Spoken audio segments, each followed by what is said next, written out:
I'm going to go ahead and give it over to our MC for the workshop series and introduce Kyle Pogue. Kyle Pogue is an environmental program manager with CalRecycle's waste tire management program. Kyle, go ahead and take it away. Thank you, Tommy. Good morning, everybody, and welcome to the first day of the 2026 virtual California Tire Workshop Series. This marks CalRecycle's 19th California Tire Conference, and we're pleased to have you with us.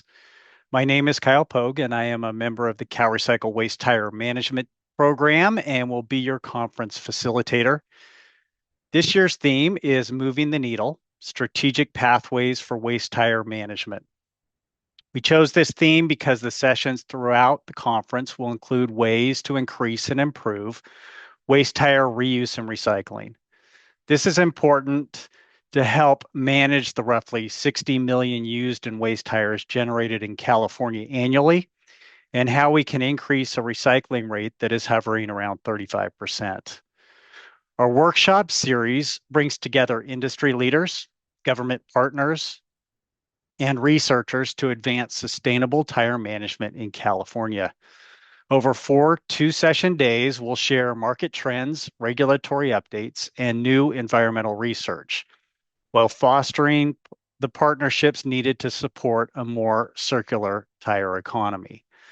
I'd like to extend a hearty thank you to the entire Tire Workshop Series planning team and for the many presenters and panelists for their work in preparing and providing this year's content. I'd especially like to recognize Tommy and the Sacramento State team for helping us orchestrate this effort, and our interpreters at TransLang for their essential contribution. This year's event is fully virtual and will be recorded in both English and Spanish. All recordings will be posted on CalRecycle's website following the conclusion of the series. We will host the following 8 sessions across 4 days from June 9th to June 25th.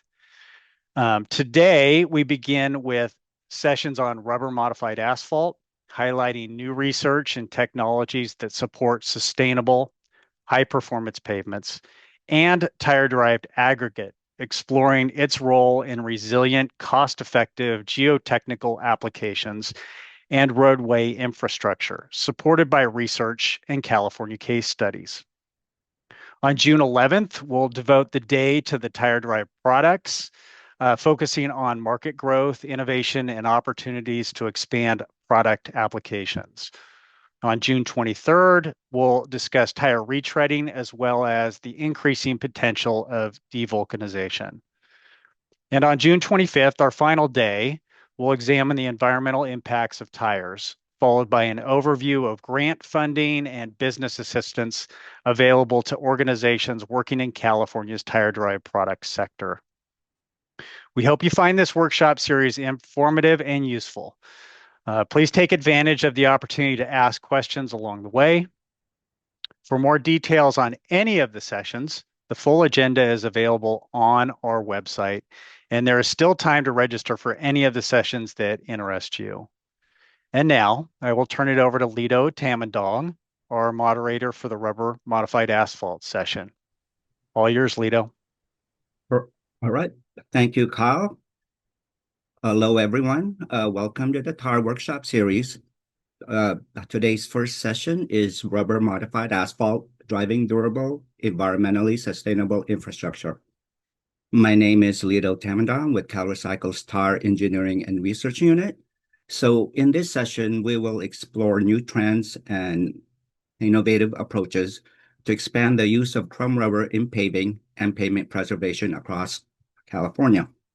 Our industry and academic experts will highlight the latest research, advances in technology, and market developments, along with the real-world benefits of rubberized asphalt. Together, they'll highlight how these solutions can support more durable and sustainable infrastructure. We will have 3 presentations lined up. The first will be manned by Theron Roshan, Principal Engineer for Nichols Consulting Engineers, or NCE. He will present a case study on the use of pelletized rubber products in Stanislaus County. This presentation is actually a continuation and a follow-up to the work he presented at the last CalRecycle conference 2 years ago. He will be followed by Angel Mateos, a research professor at UC Berkeley and a principal investigator for UCPRC or UC Pavement Research Center. He will be talking about field implementation of rubberized hot mix asphalt dense graded or RHMAD on the Levee Road project in Davis, California. Then we will finish this session with a presentation from Sampath Gedorzetti, a project pavement engineer also with NCE. He will present life cycle cost analysis comparison of rubberized and conventional hot mix asphalt in California. So before we get started, just wanted to remind everyone, like Kyle said, that the Q&A portion will be at the end of the session after everyone has presented. You can submit questions anytime using the Q&A widget. I will now hand it over to Theron Roshan to kick off the session. Theron, please go ahead and begin. Good morning, everyone. It's a very distinct pleasure for me to be here today. Let me share my slides here. Give me just a moment. Okay, so I'm going to be presenting a very interesting study test project we did in partnership between CalRecycle and with Stanislaus County, where we placed a new technology where crumb rubber is melted and pelletized, shipped cold to the hot plant, and then mixed with aggregate and oil.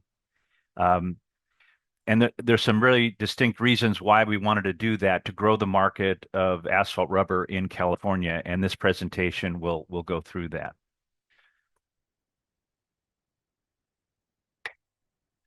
So first of all, let's back up. Why choose asphalt rubber? This product's been around for 40 years, and the primary motivation for local agencies in California is less maintenance. This product, Sampath's presentation later, will illustrate how asphalt rubber lasts longer than conventional mixes.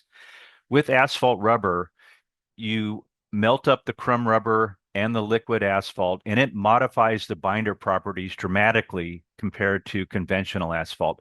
The viscosities are increased about 10 times more than conventional mixes with standard binder.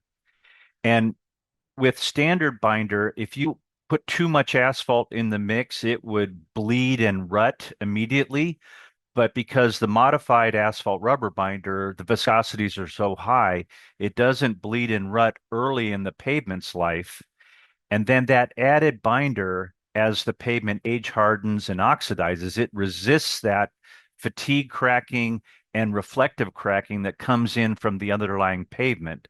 And that's the power of asphalt rubber. It's a membrane that keeps water out of the base of the road. Water infiltration into the base migrates the fine materials, creating voids, and you get cracks and subsidence. So again, Sampath's going to talk about from a life cycle point of view, while asphalt rubber does cost more than conventional mixes, from a life cycle perspective, it pays off long term.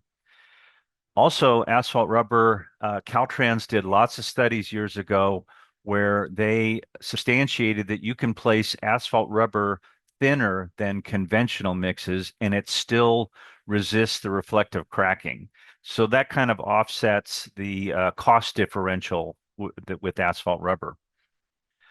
There's also a technique where if you're looking at a pavement that's completely cracked and your conclusion is you have to do a full depth reclamation of that pavement, while that's a meritorious process in itself, there's a lot of disruption to traffic and whatnot. So there's a technique where you do a spray application of asphalt rubber membrane down with chips placed on top of that.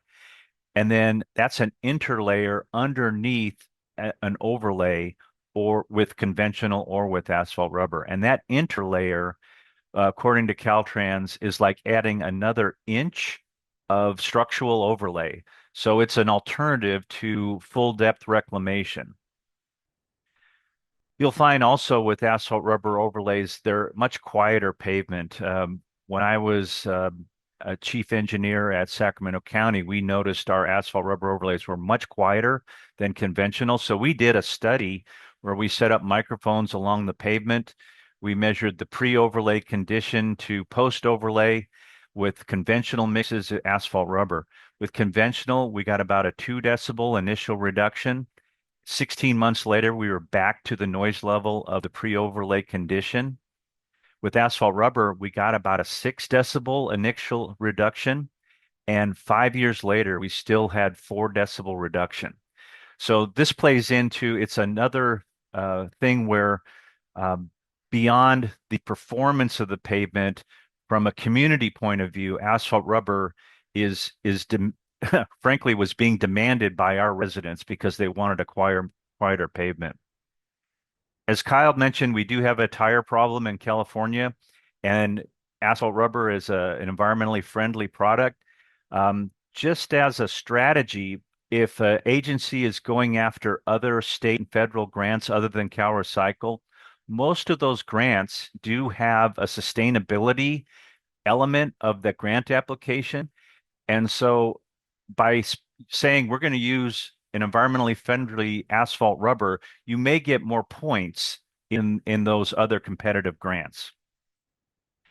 So rubberized asphalt uses about 2,000 tires for a lane mile in a 2-inch overlay, or about 2.4 tires per ton of mix when it's placed.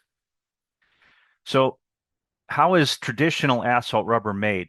The tires arrive crumbed with the steel belts and fabric removed in these large super sacks you see in the foreground.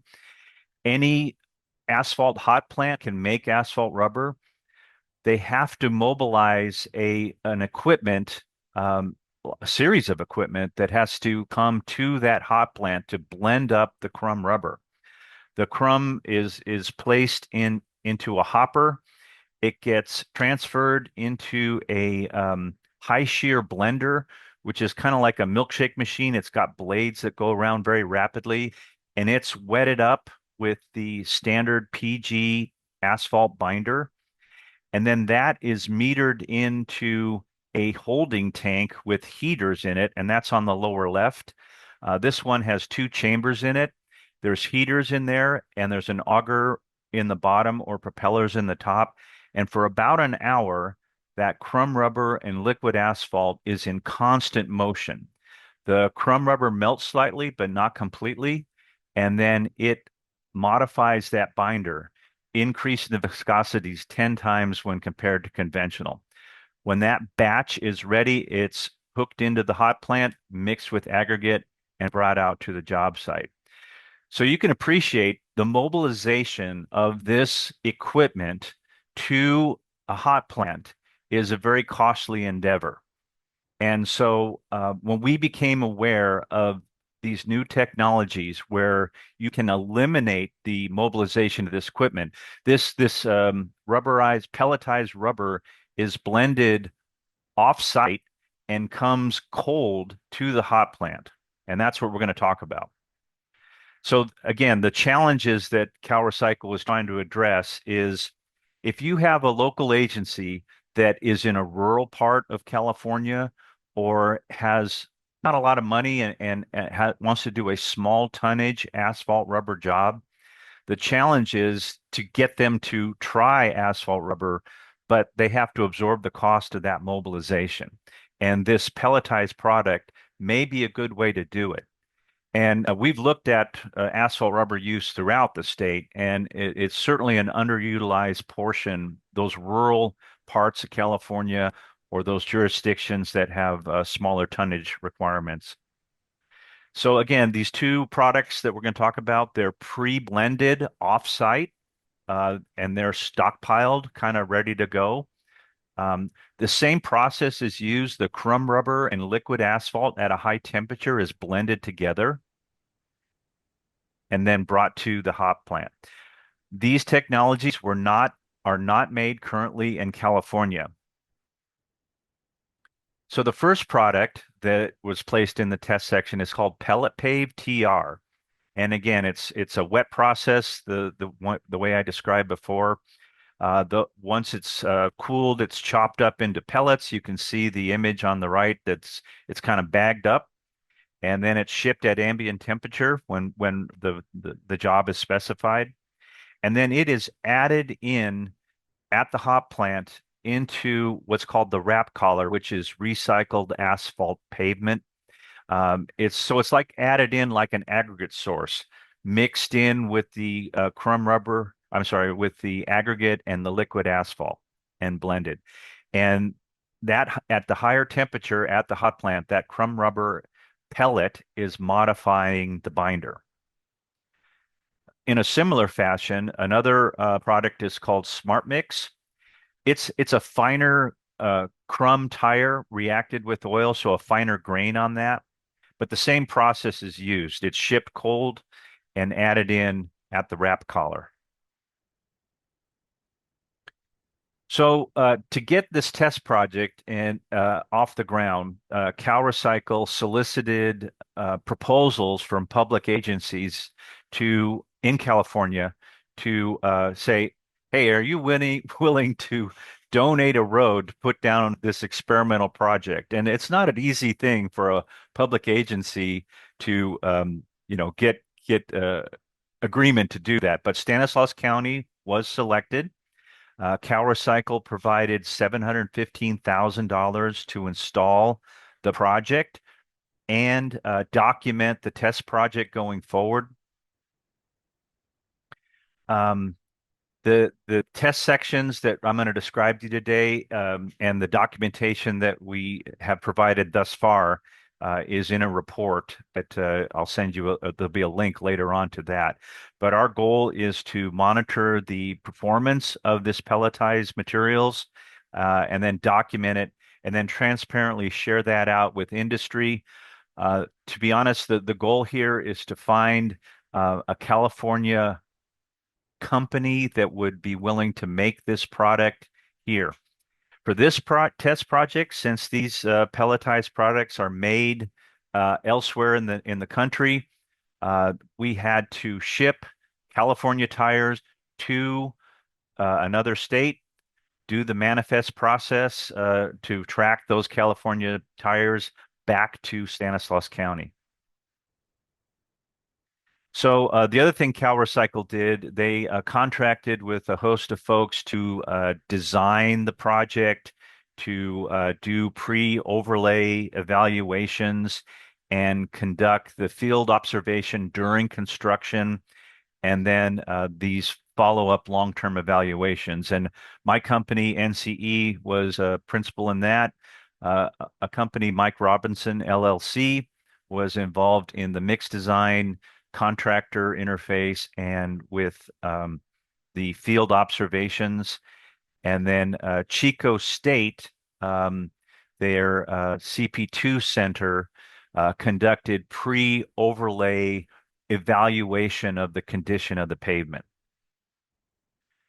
And then Stanislaus County, in partnership with CalRecycle, grew the economy of scale of this project by adding in an additional $1.47 million of additional overlay on this roadway.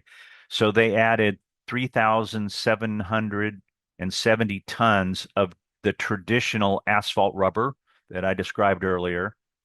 And then they also added 1,550 tons of a product called fiber reinforced asphalt.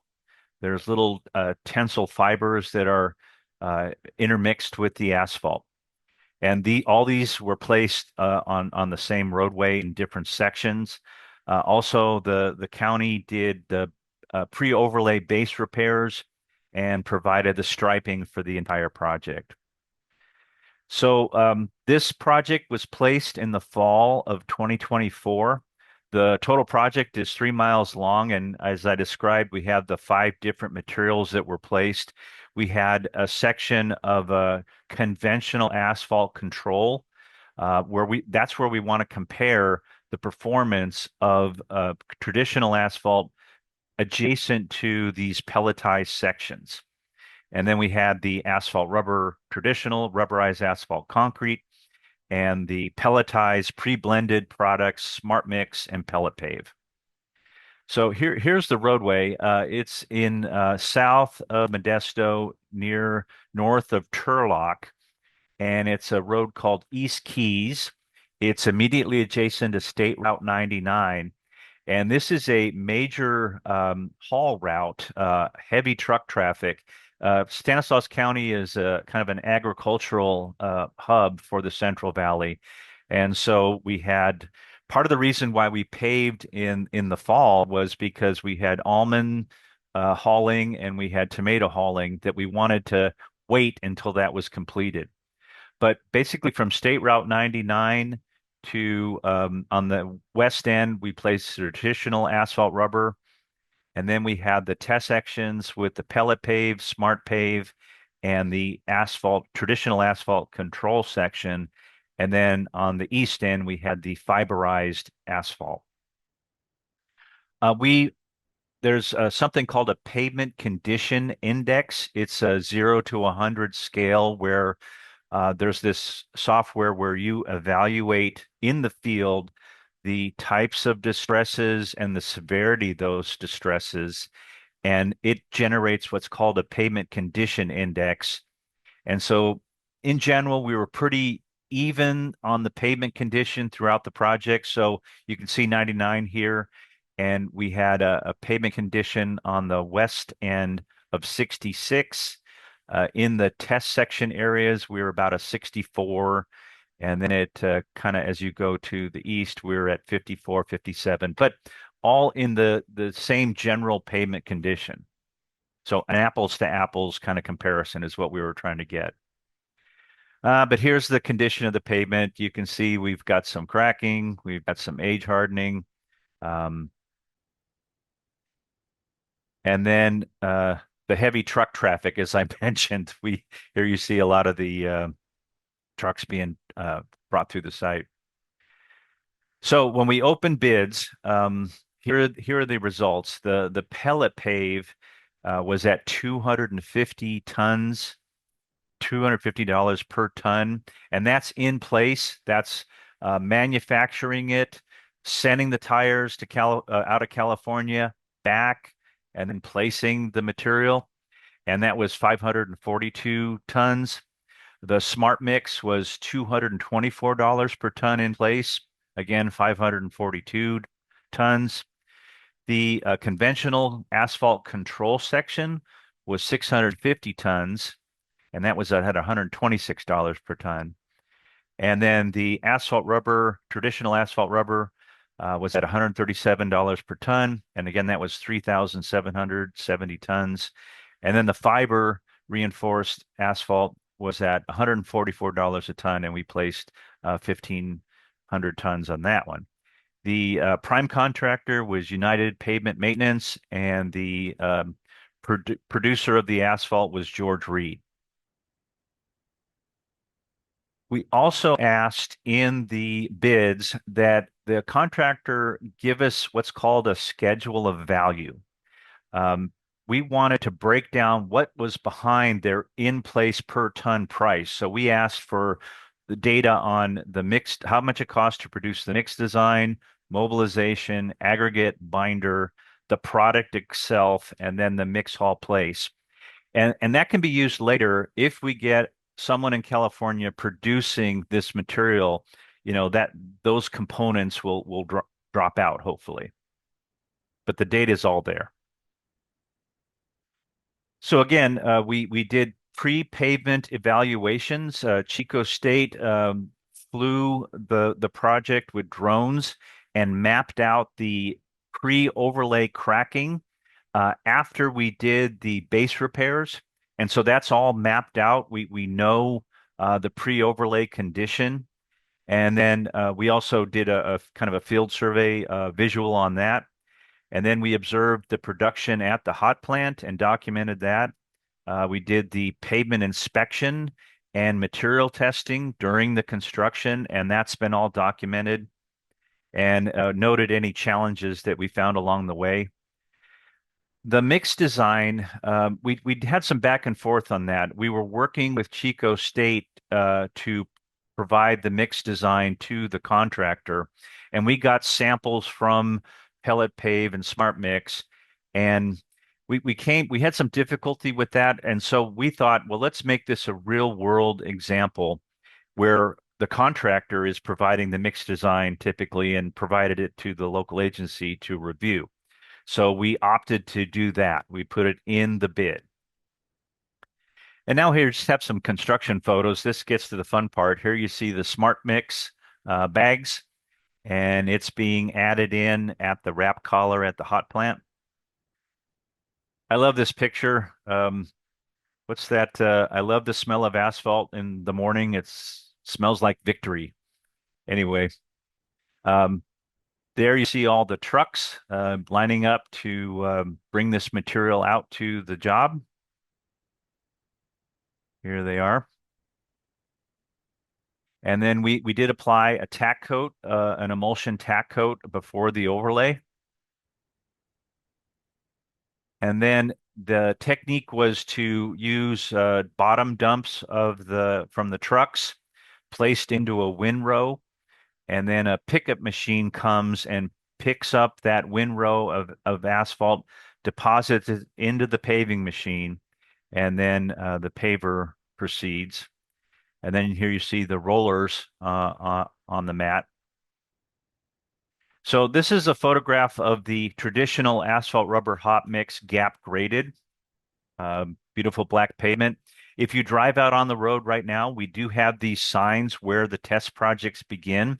So here you see pelletized TR start, and really no difference. Looks beautiful in black. There's a picture with a quarter there on the surface. This is a dense graded mix, meaning that the fine sands are in there still. And then here's the Smart Mix sign. And then finished overlay there. Again, the close-up. And then our type A conventional asphalt. And here you see that. So we did a lot of testing on here. We tested the aggregate, the loose hot mix samples for the mixture properties, and did they comply with the mix design that was provided. We took cores out of the overlay and checked it for density and air voids. And we did that for both the pelletized project test material and the control section. Here's just a listing of all the aggregate testing that we've done. And again, this is documented in the report. And then here's some of the loose mix and core testing that occurred. Pretty extensive evaluation of the properties of these test products and the control. So 1 year after the placement, we walked the job and did a visual survey of the pavement condition, both for the controlled section and for the pelletized section. And we used a recognized evaluation technique called pavement surface evaluation rating, or PASSER method. And the two rubberized pavement sections, pelletized sections, demonstrated no visual distress, and so therefore they got an excellent rating under the PASSER system. Here is the website where the final report is available, and it's available to be downloaded. And then our next steps. Our next steps are to, we've had preliminary meetings with the two major suppliers of the pelletized materials and started a conversation about how could they establish a California presence so that we could eliminate the high cost of that shipping of the California tires in and out. Again, this is under the idea that a CalRecycle would be providing a grant to local agencies for this, and it's a requirement in California CalRecycle grants that the California tires are used and that they be manufactured, the material be manufactured in California. And then we've done various outreach to other public agencies um, to make them aware of this test project. And from time to time, Caltrans included has come and observed the construction, and then we're going to be sharing how this performs over time with those public agencies. And with that concludes my presentation. Thank you for the opportunity. All right. Thank you, Theron, for that great presentation. Lots of pics, which is nice. I would like to remind everyone that the Q&A portion will be at the end of the session. You can submit them using the Q&A widget. Looks like we have a few in there already, but yeah, we'll save them until at the end of the session. I will turn it over now to Angel Mateos. Angel, the floor is yours. Thank you very much, Lito. Okay, Yep, can we you can, see my we can see, screen? Can you hear me? we can see your screen, Angel. Okay. Okay. So, well, first of all, thank you very much to all of you for being here. And thank you very much to CalRecycle for organizing this conference. So we are really happy to be here. I'm going to be presenting the field implementation of rubberized hot mix asphalt dense graded, what we say called RHMAD, again, rubberized hot mix asphalt dense graded on the Levy Road project in Davis, California. First of all, I would like to thank Caltrans and CalRecycle for the support to this research, and to the University of California, Davis also for supporting the construction.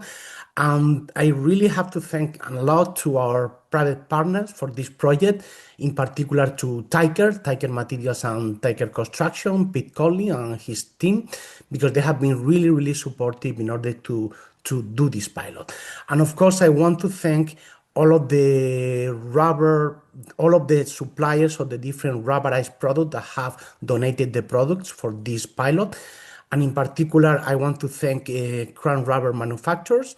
They have donated the CRM, the crumb rubber modifier, the regular rubber for the project.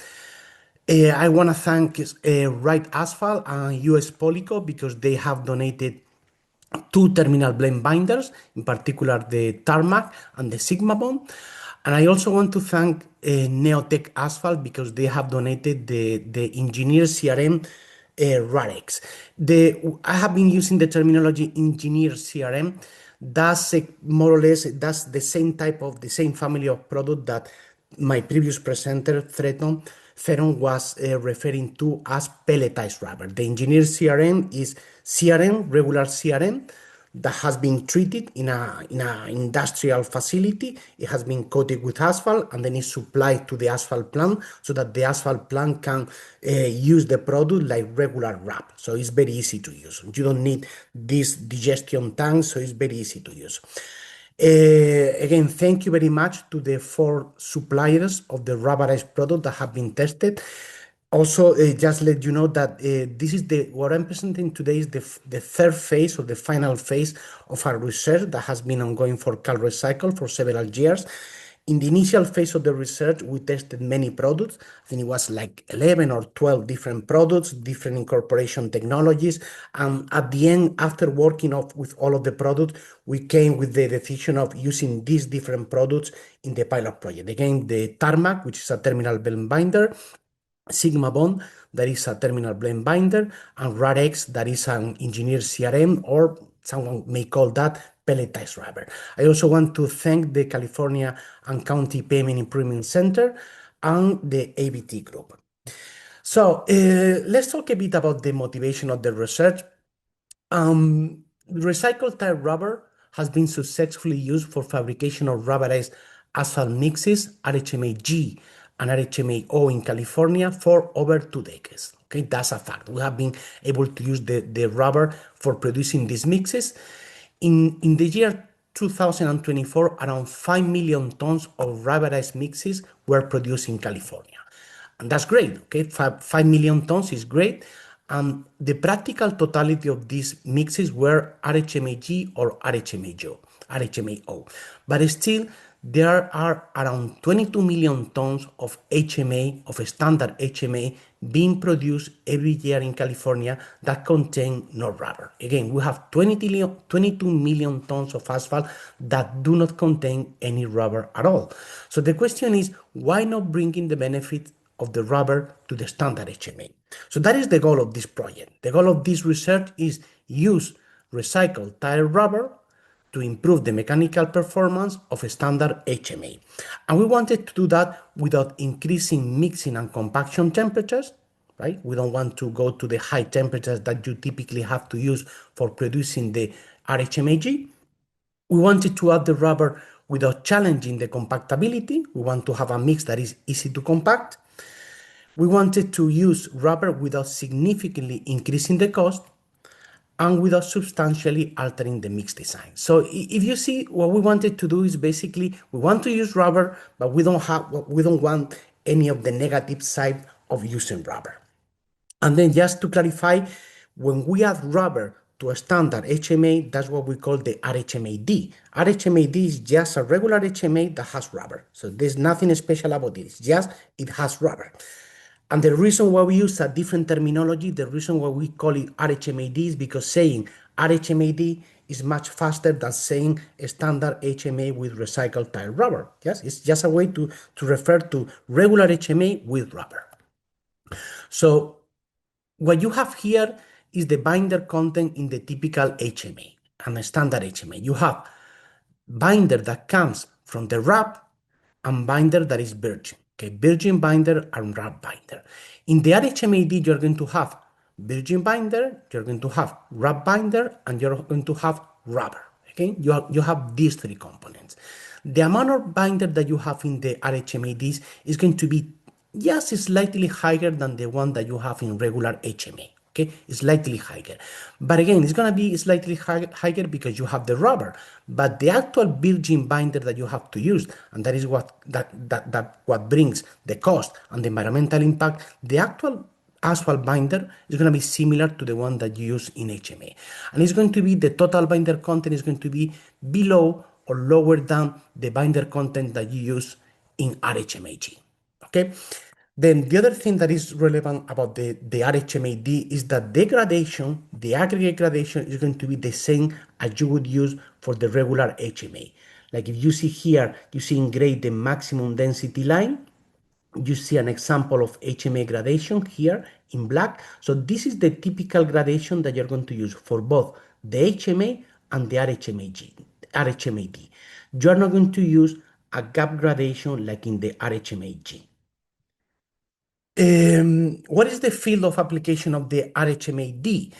You can use it as an intermediate layer in any road, and that would be applicable to Caltrans also. Okay, Caltrans will be using as a surface the RHMAG, but as an intermediate layer, you can use the RHMAD, and you can also use the RHMAD as a surface layer in any street, country roads, or any other place where the RHMAG is not feasible because of cost, availability, lack of personal experience, perceived risk, etc. So the idea of the RHMAD is that it is a mix that can provide a cracking performance comparable to the RHMAG, but in terms of cost, in terms of compactability, it's going to be comparable to the regular HMA.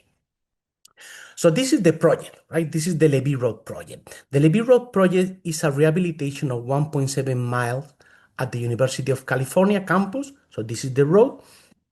Then what is what we did? This is a 2-lane road. In one of the lanes, you see here, the westbound lane, the westbound direction lane, we use a control HMA. This is a regular HMA that has 25% wrap, plain asphalt binder. It's a totally normal HMA. And then what we did is in the other lane, the eastbound direction, we introduced different mixes with rubber, different RHMADs. So these two guys in green and in blue, those are where we introduced the terminal blend binder, Tarmac and Sigma Bond.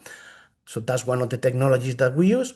The red color that you see here is the, well, let me go first. The orange color that you see here is the engineered CRM. That is what Theron was referring to as pelletized rubber. Again, this is RARX, which is rubber that has been treated with asphalt before being supplied to the plant. So that's one of the mixes that we use, the engineer CRM.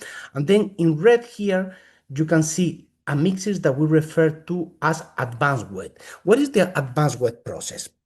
The advanced wet process is similar to the regular wet process. And by wet process, I mean the regular wet process that is being used in California for producing the RHMAG. Theron, my previous presenter, was showing in his presentation these blending units, the interaction tanks, so the equipment that is required to produce the asphalt rubber binder. And that works great. I mean, the RHMAG is a wonderful mix. But of course, bringing that equipment to the plant has a cost, and doing the mix has other limitations, like for example, the increase in the temperature. So what we do in the advanced wet process is that we use a very fine particle size. You can see here on the left, the typical rubber that we use for the regular wet process, and here we use the particle size that we use for the advanced wet process. So then what is the advantage of using small particle sizes? So the first one is that we don't need interaction time. Like the one on the left requires a minimum of 45 minutes of interaction time. The one on the right does not require any interaction time. The one on the left requires increasing the temperature. We typically go to 400 Fahrenheit. That is in the order of 190 degrees Celsius. The one on the right, we don't have to increase the temperature. We can go to regular HMA temperatures. So mixing temperature could be in the order of 325 Fahrenheit, 163 Celsius. So again, no temperature increase, and something that is also very important, we don't need to add extended oil. So this is a product that has many advantages versus the regular wet process. The product has been previously developed and tested by CRM, Veritacalo, in different places in California, and we have monitored the construction and the performance in this project. These are the mixes that we have tested. Okay, you can see here the control mix. Again, this is the mix that we have used in one of the lanes. The mix has 4.7% binder content. Again, in black, you can see the virgin binder. In gray, you can see the binder coming from the wrap. And here we have the different RHMAD mixes. On the right, what you can see is the typical RHMAG. In the typical RHMAG, you're going to have 7.5% binder content, and of the total binder, you're going to have virgin asphalt, you're going to have recycled tire rubber, and you're going to have extended oil. As you can see in the RHMAD mixes, the total binder content is going to be higher than the control HMA, but much lower than the RHMAG. Okay? I'm going to be presenting some of the results of the pilot project. Okay, we sampled the mixes, we monitored the construction, we have conducted a very comprehensive testing in the laboratory, and we don't have time to go over all of the results, right? That would be very time consuming. The report is going to be available very soon in this website. Okay, so you can search for the report. I'm going to be presenting today just 4 main conclusions. And again, I'm going to keep it very, very short because we don't have time to go through all of the details. But I think it's important to show how we have proved these 4 outcomes, how we have seen the constructability, the mechanical performance, the initial cost, and the life cycle benefits. So let's talk first about constructability. So something that is important to mention is that the fabrication and placement of the RHMAD do not differ from standard HMA with plain binder. Again, from the construction and production point of view, this mix is exactly the same as an HMA. So the two are produced at the same temperature, so you don't have to increase the temperature. The people at the plant and the people managing the paving machine, they did not see any difference with the standard HMA. In fact, they said that it was easier to compact than regular HMA.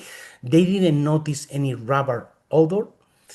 The guys that were working with the rolling compactor, they said that this mix was very easy to compact, and overall, all of them were very happy with the constructability of the mix. I mean, here we are.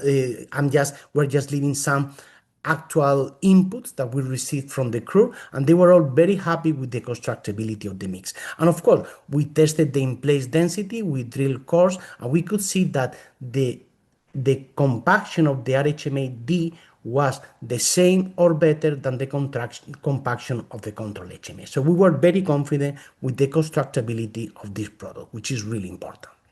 Then what about the mechanical performance?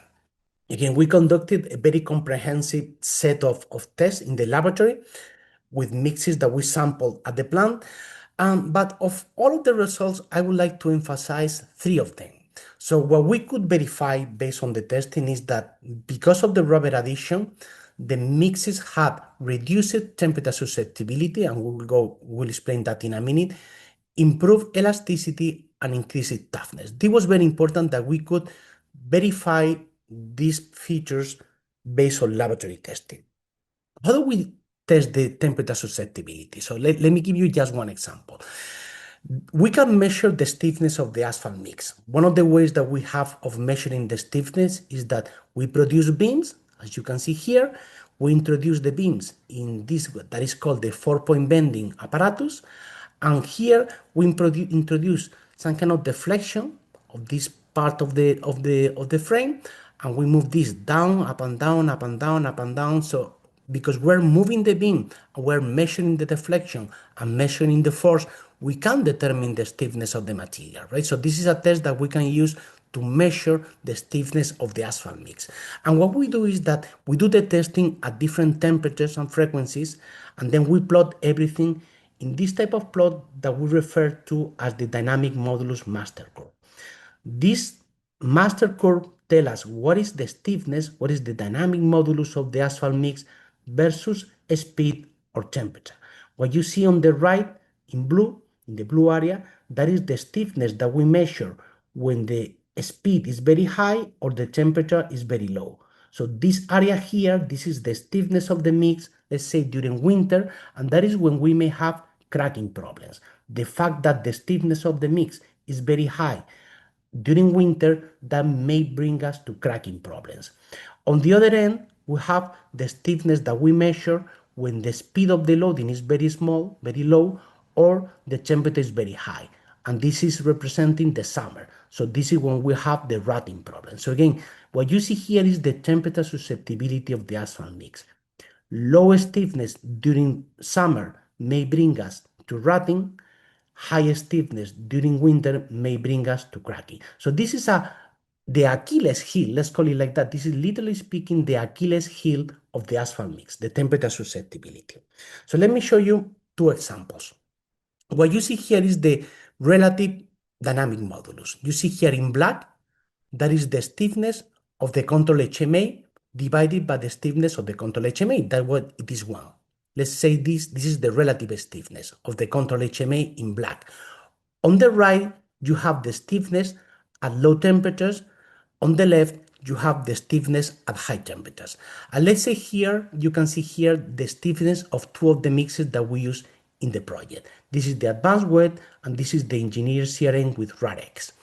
And what you see here? What you see here is that at low temperature, the stiffness of the 2 RHMA-D mixes is below the stiffness of the control HMA, which is great. That means that when at intermediate temperatures and low temperatures, the mixes will be soft. So we will not have so many problems with cracking.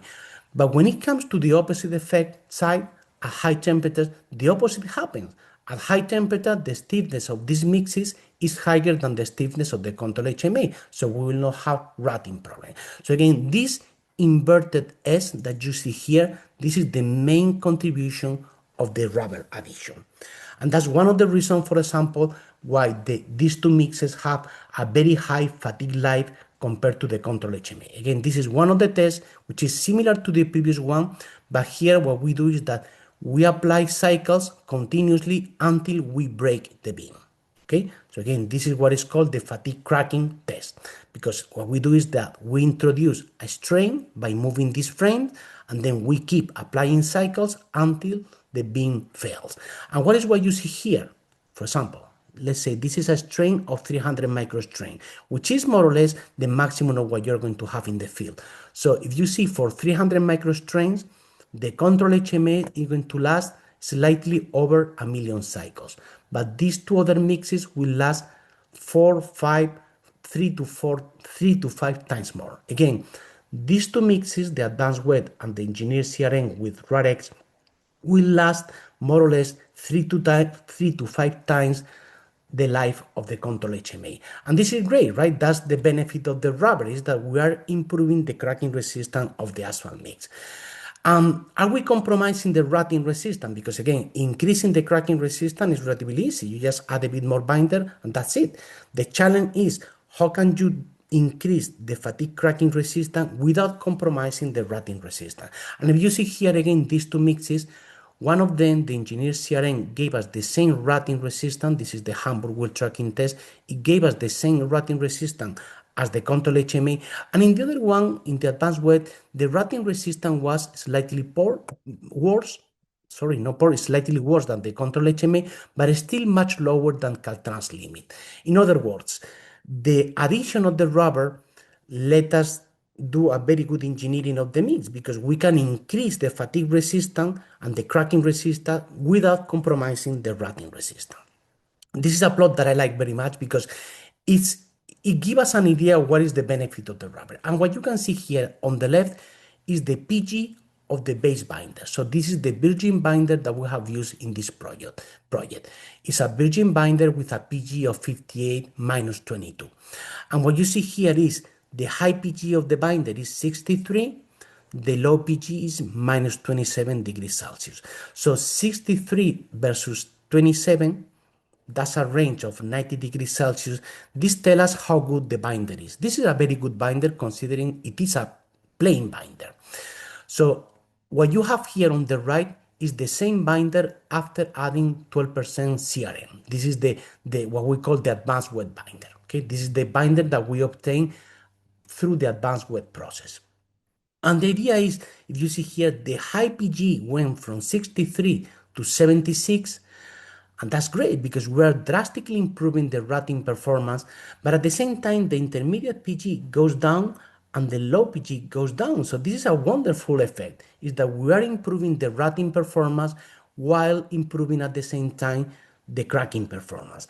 And the range, the high minus the low, is going to be 106 degrees Celsius. And that's much better or comparable to, or sometimes much better than what you can obtain even with a SBS modified binder. So again, I like very much this plot because it tells you what is the potential of the rubber addition to the asphalt mix.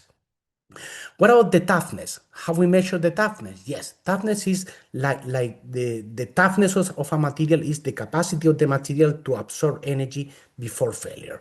We can measure the toughness in this test, the ideal cracking tolerance test.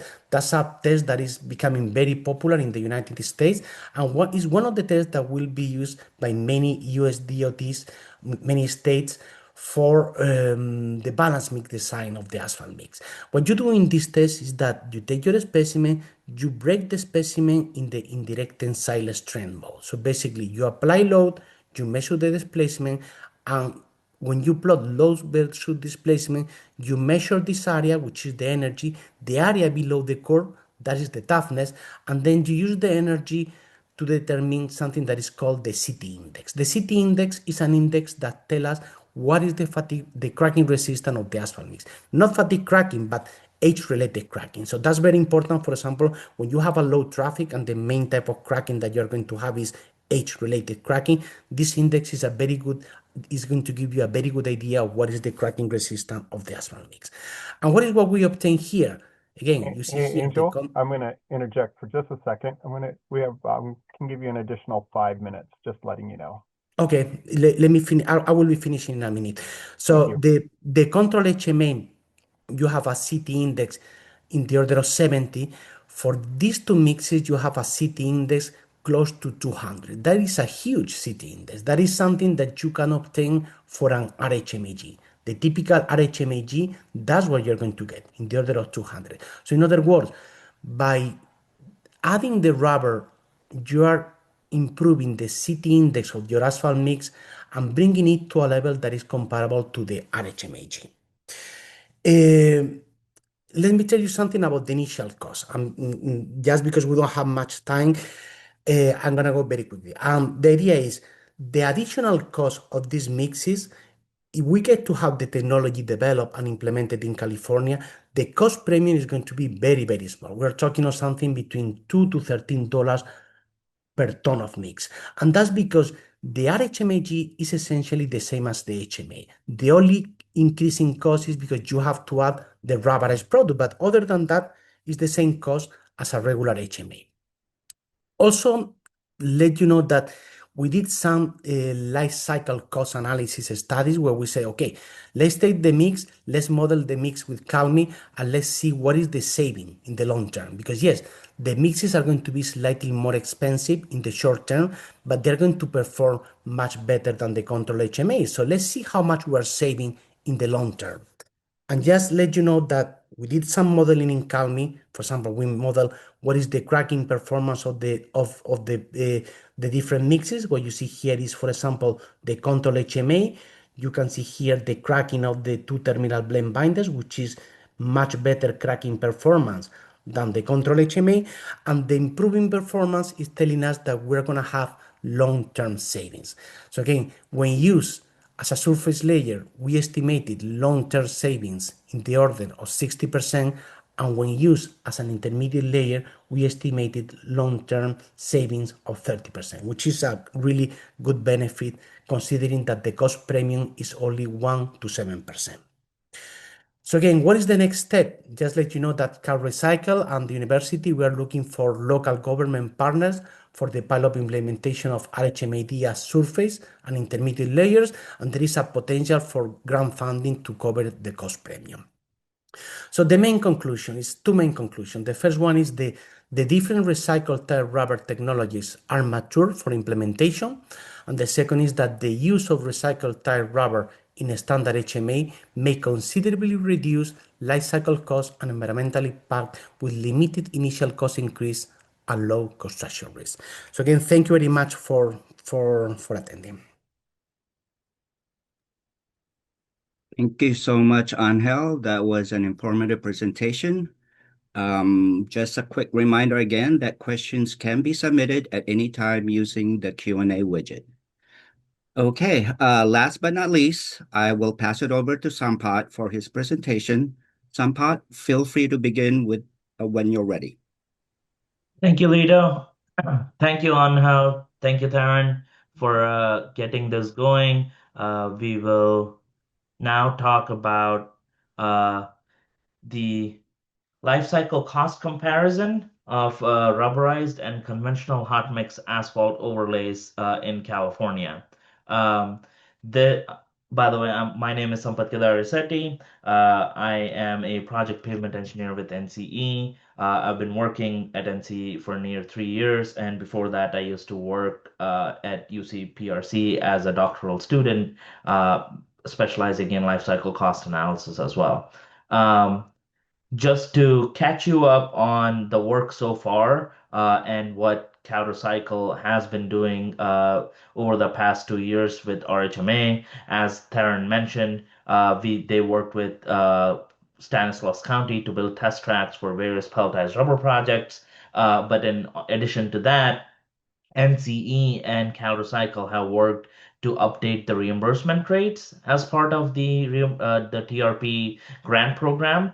The grant reimbursement rates have increased to about $11 to $15 per ton in most Southern California counties, and about $21 to $30 per ton in all other California counties. This is focused on this is focused in based on work that CalRecycle and NCU did together. We performed an analysis of different costs that were seen by local agencies across the state, and that's where this increase has come from. Lastly, we also did an analysis to determine how long RHMA is lasting in California local agencies. We did this in conjunction with PCI data that Theron mentioned a little bit earlier.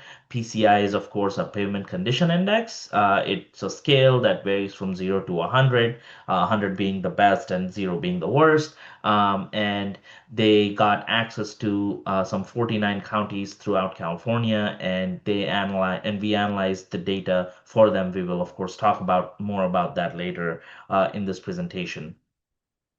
Now, what the next steps are with where we are. So what we have done so far is we have collected this cost data.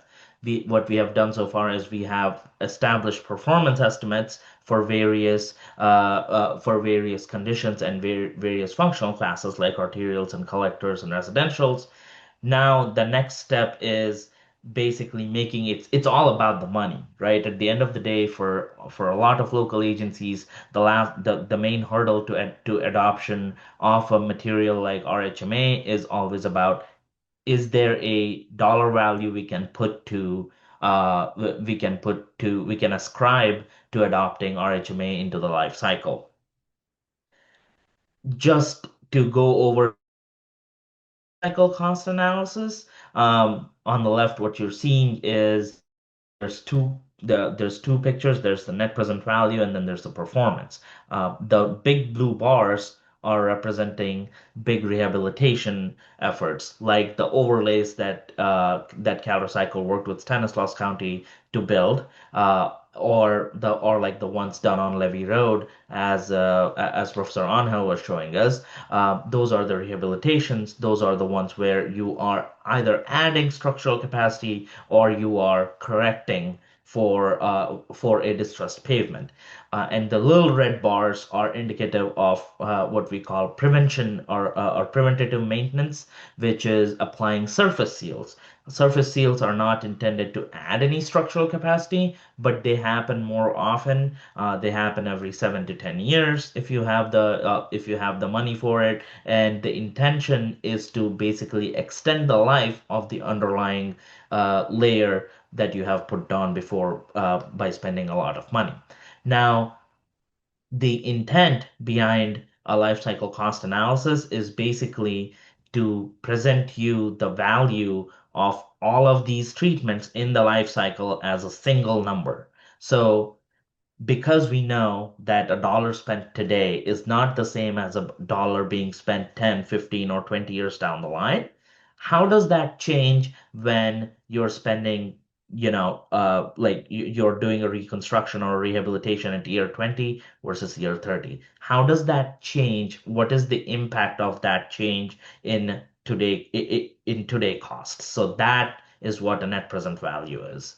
That is derived by these calculations that you're seeing on the screen. So F is the future value of agency costs. So a net present value is again a representation of how much the entire life cycle costs today.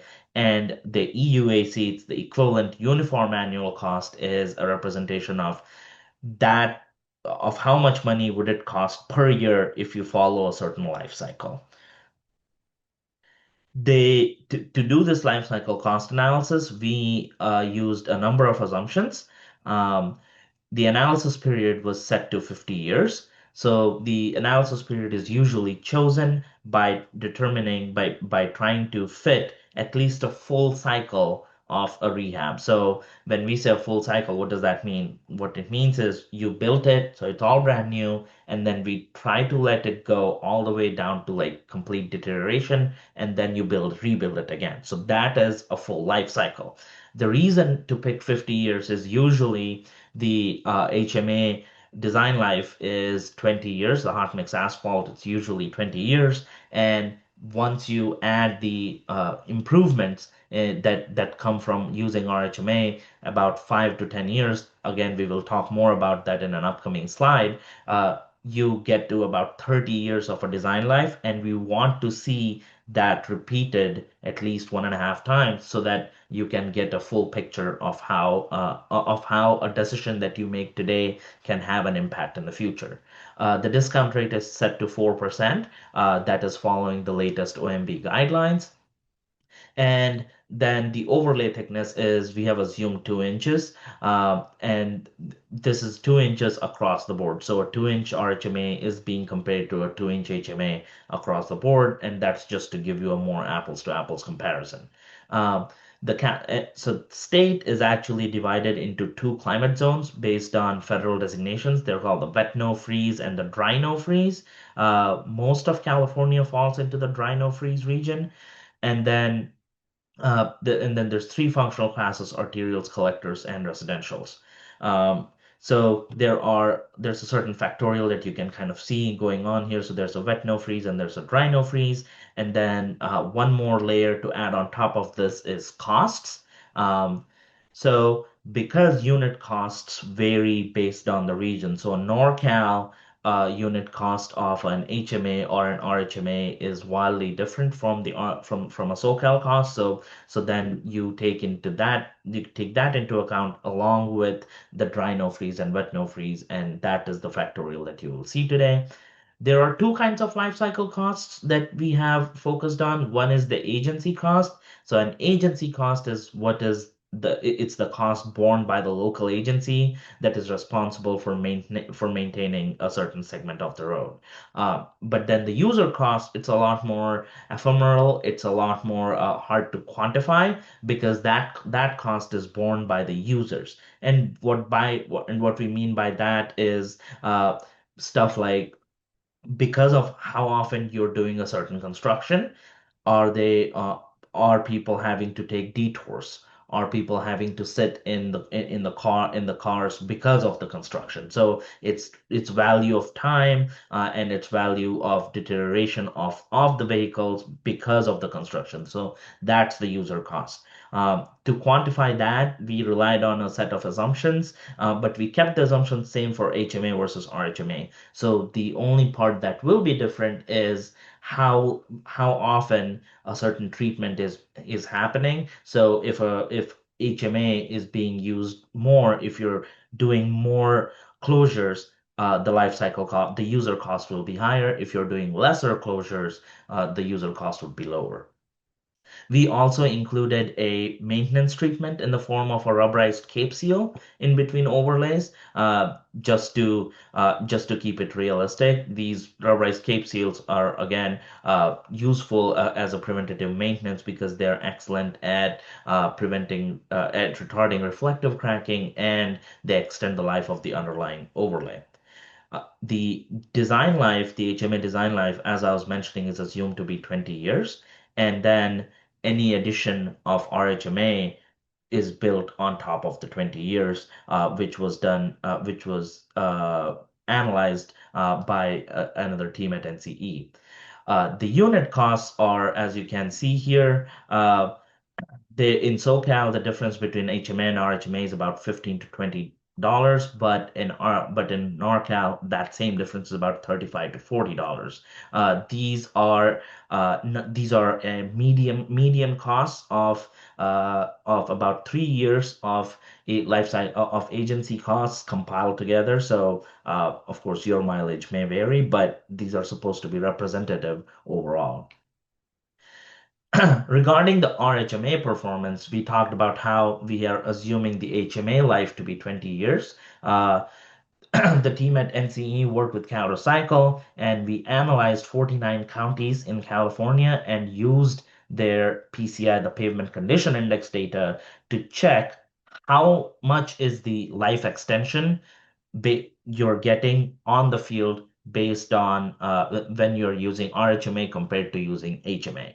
So for us, there were a range of overlay thicknesses that that they analyzed. For our purposes, we are focusing on these two categories. So the dry no freeze between 1.5 to 2.5, and the wet no freeze 1.5 to 2.5. So as you can see, the the heavier traffic areas like an arterial will have a lower bump, versus when you have less traffic, that bump is much more significant, going up to 6, 8 and 10 years compared to an HMA. So this is the life extension. You can follow this link, and I can also put this in the chat to go look up in this report. It's excellent work. Now, combining all of these different components, so we have the cost component, as we saw, then we have the performance, and then we have the assumptions of how to create the different maintenance and rehabilitation sequences. When you put it all together, this is what the final results start to look like. This is on the left, you're seeing the agency cost, and on the right, you're seeing the user cost. So the significant part here is that in a life cycle cost analysis, about 5% is plus minus 5% is almost a like if it's less than that, it's almost a wash because that kind of delta can be basically achieved by changing a treatment 1 or 2 years here and there because it's a 50-year life. So you can't always do, we can't always do treatments when it's demanded. Those change a little bit, and so to account for those variations, a rule of thumb is plus minus 5% is a wash. So what you're seeing in NorCal for arterials in the wet no freeze is a 2.3% increase in the RHMA for the life cycle cost. But because it's a wash, what you're seeing is basically that the performance is almost the same. But in SoCal, you actually see some cost savings compared to the NorCal. And in the NorCal dry no freeze, RHMA looks to be more expensive. But there is a consistent saving of cost for RHMA users. And that is especially because of fewer overlays, lesser materials being used, lesser detours. Um, if we go down the line to collectors, the trend kind of maintains. The NorCal wet no freeze is almost a wash. The dry no freeze, again, it's less than 5%. And almost all of these are within that plus minus 5% range. But again, for the user cost, you're seeing significant benefits. The actual savings we are actually seeing in residentials because again, you don't get as much traffic, so your life extension is much more higher. So the takeaway from this kind of analysis is basically that agency costs are heavily dependent on location and the adoption in that location, right? Any gains in treatment life that we were seeing in the NorCal region are getting offset by the higher unit cost of RHMA in the NorCal region. But because the adoption of RHMA is much widespread in SoCal, their economies of scale basically bring it down. And this adoption is exactly what is supported by stuff like the TRP grants and the work that Theron and Stanislaus County and CalRecycle are doing, basically trying to find ways to increase that adoption. And what we are seeing is if you do increase the adoption in a life cycle cost analysis, there's about 5 to 10% savings when you use RHMA. In addition, there's consistent benefits with road user costs across all the functional classes. And keep in mind that this analysis is only focused on the dollar values itself. So there are other benefits like reduced noise that Taryn was mentioning earlier today. There are sustainability benefits that are not exactly captured in the study, right? The savings of reusing waste tires. There's a lot of global warming potential that we are offsetting that is not getting captured by this analysis. So all of those benefits are on top of the cost savings that we have been able to establish when the adoption is widespread. And even in the current condition in Northern California with the high costs, we are seeing that HMA and RHMA are basically neck to neck, and it is very much a feasible alternative. If you have any questions, I'd be happy to answer. Please email me at any time. Thank you for listening to me. Lito? All right. Thank you, Sampa, for walking us through that thorough and informative presentation. We will now start the question and answer portion of the session. If you have already, please enter your questions using the Q&A widget. And if your question is for a specific presenter, please include their name at the beginning of your question. Kevin, is there any questions on queue? Yes, Lito. We have lots of engagement on the Q&A widget, so I appreciate everyone submitting their questions and comments. I will do my best to get to as many questions as I can. We have 10 minutes until we wrap up this session. If your question doesn't get answered, we will reach out. So we do want to make sure everyone gets that question, their question uh, that question answered. So with that, I will go ahead and begin. The first question we have is for Theron, and the question is, when you say that crumb rubber tire is fully reacted with asphalt oil, do you mean that it's melted and fully mixed to make a uniform thick liquid? Do any rubber particles remain as inclusions? Well, for the traditional asphalt rubber, there is a small particle of crumb that does remain. For the pellet pave, that crumbs does remain. For the smart mix, it gets fully digested into the liquid asphalt. Very nice. Thank you, Theron.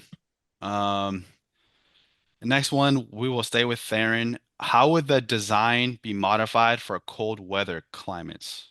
Oh, kind of like what Angel was going over. The PG grading of the base oil that's specified has to match up with the climatic region that you're in. Caltrans has a kind of a chart for the whole state on what PG grading of asphalt for different climatic regions should be specified. Angel, do you want to add anything to that? No, I mean I'm in the same line. I think the advantage of the rubber is that it's going to give you a protection, an additional protection versus cold temperatures, right? The one of the challenges is that there is no uh, popular or common test for the asphalt mix when it comes to low temperature cracking in California, right? There are several tests that can be done, but there's no one that is totally common in California. So ideally speaking, you will need to introduce a test for low temperature cracking. But again, even if you don't do that, you can be aware that the addition of the rubber will definitely have a benefit at low temperatures. I will just add that Caltrans has placed a lot of asphalt rubber overlays in snow country. The one caveat I would add, if a gap graded mix is being used with asphalt rubber, they may not hold up to chain tires as well as a dense graded mix. Yeah, that's adding on that the from my point of view also the one of the challenges with the when you talk about cold regions in California and rubber is the first the availability of the RHMAG in those regions, which is not typically available, and also the paving operation itself, right? With the RHMAG, one of the challenges is the high temperature. Yeah. So compacting the RHMAG is more challenging than compacting the regular HMA. That's why if you want to do that in a region where it can get to be cold, you have to be careful with when you are doing the paving. Now, that's why these new technologies come into place, which from my point, what we have verified, and that's in line with the project that Theron presented, is that in terms of compactability, these new technologies are not a challenge. So you can compact the mix as you do with any HMA. And that's, from my point of view, one of the biggest advantages is use them as you would use a regular HMA. Don't worry with the compact. I mean, you have to always worry for the compaction, but it's not going to be more challenging than a regular HMA. Kevin, I can't help myself. I need to add one more point on the cold regions. There are warm mix additives that can be added to rubberized mixes that will extend the temperature window for that critical compaction range. So I'll be quiet now. Well, thank you both for that great conversation. The next question, I want to move on to Angel. How well does RTR perform under extreme temperatures? That is less than 32 degrees Fahrenheit and above 100 degrees Fahrenheit. Very good. Again, to me, the benefit of the recycled tire rubber is the extreme temperatures. And again, it is the idea that remember when I was presenting the dynamic modulus of the master curve, that's S, that curve, you are improving that. That means that you can even increase the binder content and still not having problem with rotting.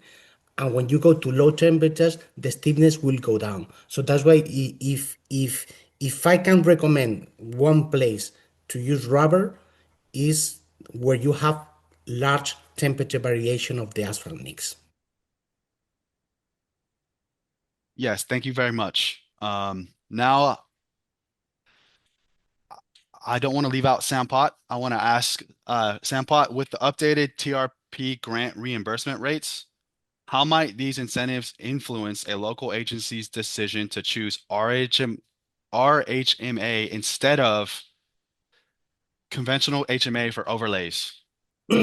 I think with the updated the TRP processes, especially now that you we have gotten rid of a lot of the tiers, there's only two tiers now. The reimbursement is actually a lot more competitive, and if you can gather a sizable project together, the economies of scale, even in big regions, even in expensive regions, it's a lot more competitive. And with the studies that we are doing, it's showing that the design is actually that the life cycle uh, of these materials is pretty comparable. The life cycle costs are pretty comparable and even cheaper in a lot of cases. So I think for local agencies right now, this is a great time because it's one of those things where the more you use, the more your experience with it is, and the more you use, the cheaper it becomes as time passes. Especially in California, where most of the state doesn't have the problem that Theron was mentioning with the chains, right? As like if you're not in up high in Tahoe or like in some Northern California counties, most of the state we experience pretty moderate climate, and this is a great region to use rubberized products because this is where rubber shines. But even during placement, for even during performance, this is our place to shine. Yeah. Thank you very, very much, Sampot. Just want to thank everyone. I want to thank the presenters for their time with their presentations and in this Q&A session. That is all the time we have for the Q&A. I want to allow Tomia enough time to wrap up the session. Thank you for the engagement on the Q&A. If your questions don't get answered, we will make sure to reach out so we can answer everyone's question or comment. Thank you all, and I'm going to pass it back over to Thank you. Tommy. Actually, I'm sorry, Lito. yeah, let me just add a few things. Yeah, thank you so much, Theron, Angel, and Sampat for those great presentation this morning. Also, as a reminder, all the presentations are available on the conference agenda webpage. So this marks the end of this morning's first session. Thank you all for joining us. The presentation were really insightful, and we appreciate you being here. Stick around for the next session at 10:30 called Tar-Derived Aggregate, Lightweight Solution for Sustainable Engineering, where you'll hear about new research, real-world projects, and how TDA can improve seismic performance, durability, and slope stability. So Tommy, I'm handing it back to you. Oh, I think you're on mute, Tommy. Thank you. See, that's why I'm on camera. Otherwise, I would just kept talking. Thank you, everyone, again, to our presenters on there, Kyle for kicking us off, Lito for moderating the sessions, and like I said, Theron and Hill and Sampat for your great presentations. Lots of great content, and I saw there was some great interactivity in terms of questions being asked. And to reiterate, like Lito said, questions that were answered today, we'll post it. I think we'll post it to the session descriptions of the ones that we asked. So right now we're going to be about a minute from now, we're going to be going on a break. What I am going to do is I'm going to close out this webinar to allow our current set of presenters to leave, and then for our next session to get going. And our next workshop is going to be at 10:30 a.m. till noon Pacific Standard Time. That workshop is going to be tire-derived aggregate, TDA, lightweight solutions for sustainable engineering. So what we're going to do is we're going to go on a quick break.